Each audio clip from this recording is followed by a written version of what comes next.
Dans l'épisode de Demain nous appartient du jeudi 5 mai 2022, à l'hôpital Saint-Clair, Anna, Maud Baker, est reçue par le docteur Chardot, Axel Pinner, pour son suivi post-op. Physiquement, tout va bien, mais le gynécologue lui conseille de consulter un psychiatre pour se remettre des conséquences de son opération. En effet, Anna ne peut désormais plus avoir d'enfants et culpabilise de ne pas avoir écouté Karim, Sami Garbi, lorsqu'il était encore temps. Sur le conseil de Georges, Karim organise une jolie surprise à Anna sur la plage. Le couple s'embrasse langoureusement, mais Anna ne se sent pas prête à aller plus loin. Bouleversée, elle avoue à Karim qu'elle souhaitait vraiment avoir un bébé avec lui. Le jeune policier admet que lui aussi, mais ce qui compte désormais, ça se peut. Chez les deniers Jacob, Pierre, Laurent Olmedo, est en colère. Il est certain que William, Kamel Belghazi, et Aurore, Julie de Bazac, ont fait venir Régis, Francis Perrin, pour le séparer de Brigitte, Catherine Jacob.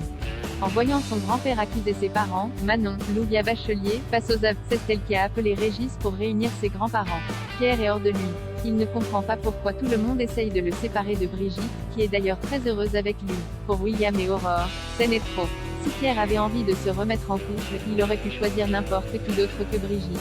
Bien décidé à protéger son territoire, Pierre rend visite à Brigitte à la villa. En le voyant, Régis se met très en colère et l'agresse physiquement. Choqué, Pierre fait un malaise vagal. Plus tard, Pierre confie à Brigitte qu'il a été ému par les propos de Régis.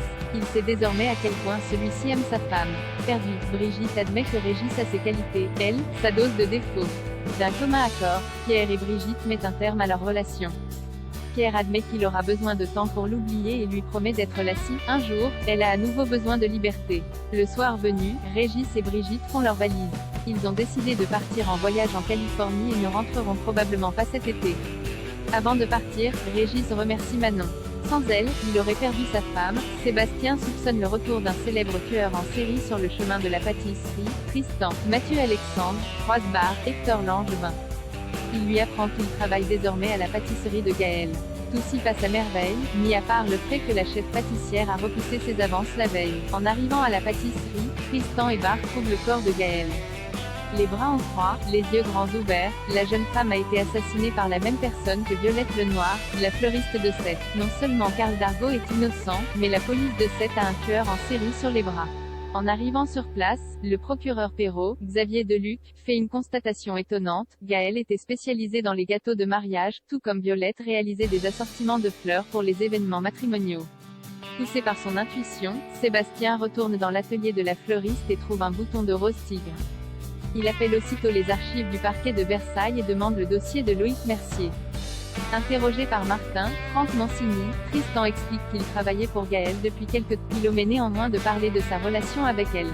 Suspicieux, Barr retrouve Louise, Alexandra Naoum, au spoon et lui rapporte que Tristan a menti aux policiers. Louise pense qu'à sa place, elle aurait également caché certaines choses, surtout si cela ne faisait pas avancer l'enquête. Au commissariat, Damien, Adrien Robe, explique à Georges, Mayel Jaoui, Pounet rose tigre, une espèce de fleur très rare, a été découverte dans la trachée de Gaël. Cela ressemble à une signature, mais aucune rose n'a été retrouvée sur Violette.